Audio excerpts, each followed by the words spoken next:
Hey, what is going on, guys? Lottery Stocks here. Today we have a theoretic video. What is going on with the squeeze? Institutions funding short sellers, keeping the cycle going. Is this true? What do you guys think about this? I need you to drop a comment by the end of this video. Let's get into it. So, guys, I have this theory. Are institutions funding short sellers?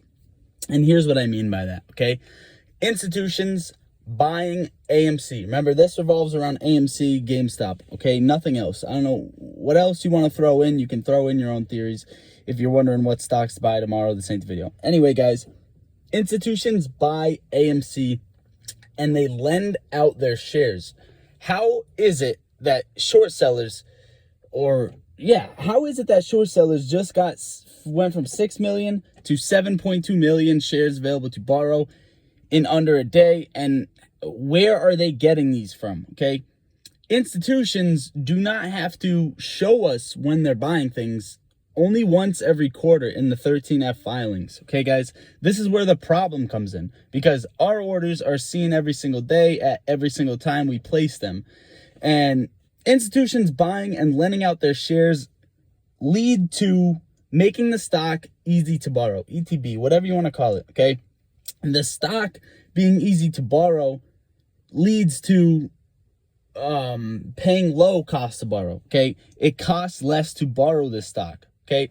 So they lend out their shares, short up these shares, paying a less cost to borrow fee, and the difference is paid out to the institution. So this is assuming that the big institutions shorting AMC, the big institutions with high frequency traders, the big institutions on heavy short positions, and mostly where you think this corruption is coming from, would have a deal with institutions or in institution. Now, what we have so far, you have that DNB Asset Management, you have Vanguard, you have BlackRock, so on and so forth, institutions buying up AMC in certain filings. Now, the sell portion is not in this video because this is all I put together right now, but I'm almost positive there will be a part 2 coming out about this video because there are some pieces that are not put together yet. But guys, listen, buying, lending out shares, making stock easy to borrow, shorts paying low cost to borrow, and the difference between what it would have been to pay a high cost to borrow would be getting paid out to the institutions in their some sort of deal.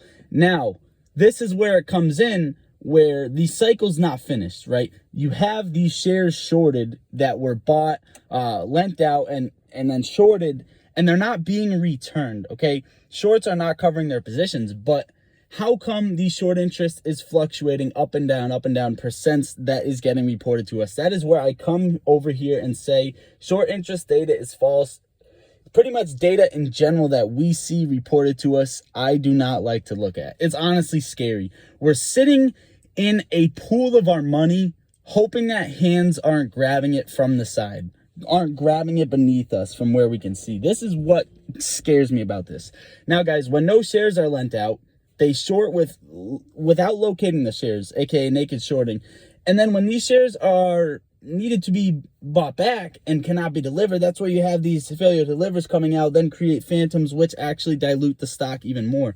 So either this is a possibility, and if this theory is true, institutions know this is inevitable. And the reason I say that is because when institutions buy, lend out their shares and short them, if they were in a deal with these shorts, then they would know that them shorting the shares that they lent out are actually causing the price of the underlying stock to decrease. Therefore, the institution's position would be decreasing in value, net profits, net value, whatever you want to put it. And this is where the problem would come in.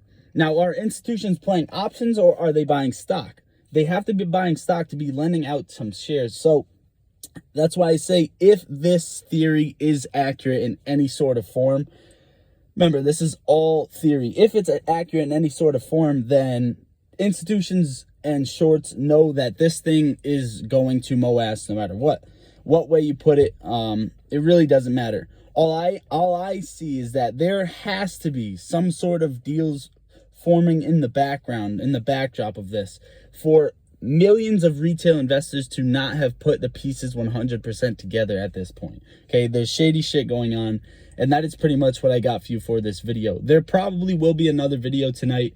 I'm feeling like there's a lot to be said at this moment floating around in the air with AMC stock, guys. So consider subscribing, smashing the like button on the video. That's pretty much all I ask. Now, for the extra stuff, we have a free Discord where we talk stocks. Honestly, just hang out, and there is free stock alerts telling you when to buy and sell signals. There's pretty much no reason to join it. It is free. Also, guys, if you want to download the link in the description, Moomoo app, you will get 5 free stocks. I will get 5 free stocks after you deposit your first 100. You can then sell those stocks and buy AMC with it if you want to, and withdraw everything from there. That's just an idea. I love you all. Lottery Stocks out.